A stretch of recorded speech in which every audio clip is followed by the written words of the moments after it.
This is 99X. Unbelievable. Hey, the new app is out. With the heat getting as hot as it has been, some people are saying they're getting a weird bleed over of a country music station. I've heard that happen, and that's when two, cities, the atmospheric crap is going on, and two radio stations kind of merge. The way to get around that is the new app. They've updated it completely. It is killer. Get it where you get your apps. The new 99X app is the absolute best way to listen to your celebrity Sleaze. Well, Barnes, maybe, that little bleed over, you might be hearing Fast Car from Luke Combs, which was a Tracy Chapman song, because I have an update for you. What's happening? Well, first of all, Tracy Chapman, as we have mentioned, becomes the first ever black woman to have a sole songwriting credit on a country chart, which is huge. Now, there have been other black women who officially have had number one songs, but not as a sole songwriter. So kudos for her. And by the way, I hope this makes her a lot of money, because you remember she had a Grammy Award for Best Pop Vocal Performance. Well, Luke Combs, has officially put it out on a record, but he has not heard from her. He said there's, a license for a lot of things. I can't make any videos. I can't do a music video. I can't license it to a TV show, which probably means he can't be on an award show doing it. And he has not heard from Tracy Chapman. But remember this story when Nicki Minaj had to agree to pay Tracy Chapman $450,000 to settle a copyright lawsuit? Remember that? Because she didn't get permission?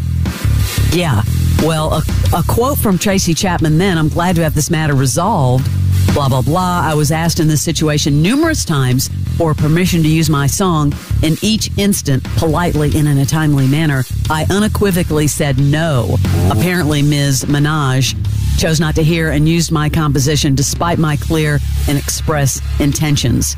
So, I guess I'm just curious if she's ever going to acknowledge or reach out to Luke Combs about this. Well, his song has done better than hers.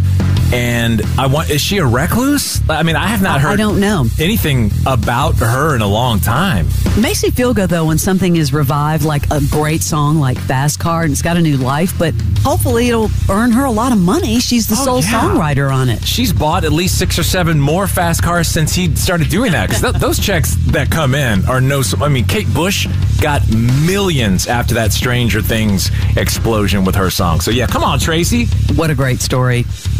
Hey, Atlanta's own Tyler Perry. I don't know if you ever see him running around in the supermarket barns.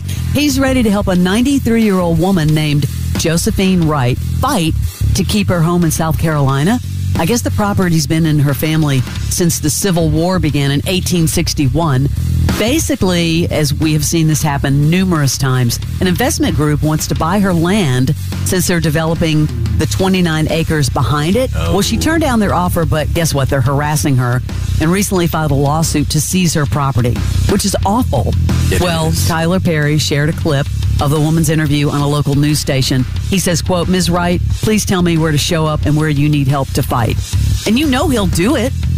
That is a great story. He is another one, as we think of people that we never had on our first run, that I would love to have on. I know so many people that are like one step away, but I have no access to him. I would love to have him on.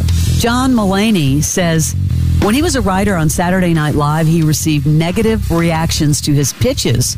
He was on the Hot Ones talking about his time on SNL. Listen to this. No need to name names, but what's the worst reaction you ever recall getting from an SNL celebrity host to a sketch that you've pitched them in? Josh Brolin. As I was writing something and I started to walk him through it, and he went, "Yeah, no, but that's not funny." And it was so a matter of fact. I wouldn't even call it the worst. And it was early enough on Tuesday night that I didn't proceed with it. I remember we had a joke when Mick Jagger hosted that was, "I'm Mick Jagger, so mothers, lock up your daughters," or should I say daughters, lock up your mothers. And he listened and he went, "No, I don't like that." And there's another one, Buckhead resident Josh Brolin. Have not seen him at any restaurant, any Publix. Where are you hiding, bro? We're coming for you. You know there's got to be a lot of those SNL stories, right, where actors or whatever hosts are like, "Yeah, nah, don't do that." Well, Stephen King just got new writing material. On Thursday, a 1-year-old deer was found impaled on the spiked fence in front of his Gothic mansion in Maine. Yeah, it does sound like a Stephen King scenario, right? The deer tried to squeeze between two of the iron bars, but there were spikes sticking up half of the height of the fence, and one of the deer got it in the midsection. Well, the police were called by a woman driving by. Unfortunately, all they could do was put it out of its misery. I wonder if Stephen King was at home at the time. Sounds like one of his stories, though. Totally. It sounds like the cover of a movie poster. Last week, the Supreme Court ruled in favor of a Colorado web designer who refused to create wedding sites for same-sex couples. Well, that did not go very well for Michael Imperioli. He is not happy about it at all. I did see this Instagram post over the weekend. He said, "I've decided to forbid bigots and homophobes from watching The Sopranos, The White Lotus, Goodfellas, or any movie or TV show I've been in. Thank you, Supreme Court, for allowing me to discriminate and exclude those who I don't agree with and I am opposed to. USA." In the comments, he added, quote, "Hate and ignorance is not a legitimate point of view. America is becoming dumber by the minute." Do you ever wonder or see stories about what famous people like actors, celebrities did before they became famous? Oh, I will go down the rabbit hole 30, 40 clicks in those stories online and look at that. All the time. This was an interesting one that I'd never heard of before. Sylvester Stallone used to shovel lion poop at Central Park Zoo. Really? He says, quote, "Not too many people ever have the thrill of seeing lions taking giant leaks. Let me tell you, they're accurate up to 15 feet. And after a month of getting whizzed on, I quit." I thought you said he shoveled poop, but you're talking about him getting peed on? Well, he got peed on, too. By the way, if you ever want to see him with his daughters, like, he's on TikTok, which is so strange when I see people like Sly Stone on TikTok. It's just bizarre. Before you leave, do you not have any Costner divorce update? Because that is a freaking unbelievable story that continues to give. Yeah, it's really weird. I mean, I'm wondering if... I don't think it's why he's leaving Yellowstone. Of course it is.